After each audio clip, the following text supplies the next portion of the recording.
அப்ப அது ரீசெண்டா ஒரு மாநாடு, இளைஞர் மாநாடு மாதிரி நடத்தினாங்க. எப்படி?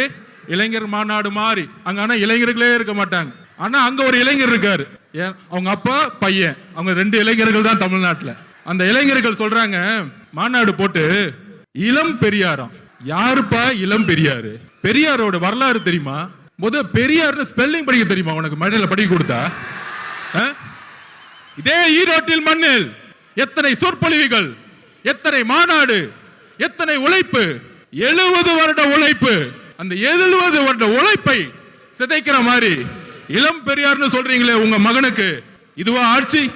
திராவிட கழகம் என்ன செய்து கொண்டிட்டு இருக்கிறது? பெரியாரை அவமானப்படுத்தும் பொழுது இதே உங்க மகன் 5 வருஷத்துக்கு முன்னாடி சினிமால சமூக நீதினா என்னன்னு கொஸ்டின் கேட்டார். சமூக நீதி தெரியாதவர் இளம் பெரியாராம். யாருங்க இங்க இளம் பெரியார்? மக்கள் கிட்ட நம்ம கேட்கிறோம், யார் இங்க இளம் பெரியார்? நீங்க சொல்லுங்க, யார் இங்க இளம் பெரியார்? பெரியார் அவர்களுக்கு முன்பு ஒரு தலைவர் இன்னும் உருவாகவில்லை, எதிர்காலத்திலும் உருவாக்கப்பட முடியாது.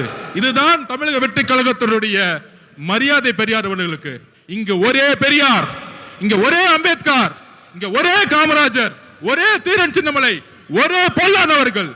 இந்த தலைவர்களை நீங்கள் அசிங்கப்படுத்தினால் தமிழக வெற்றி கழகம் மிகப்பெரிய போராட்டத்தை உருவாக்கும். 2026 எழுதி வச்சுக்கோங்க. 2026, 31, 36 போயிட்டே இருப்போம். நாங்க தெளிவா இருக்கு, மக்கள் முடிவு பண்ணிட்டாங்க.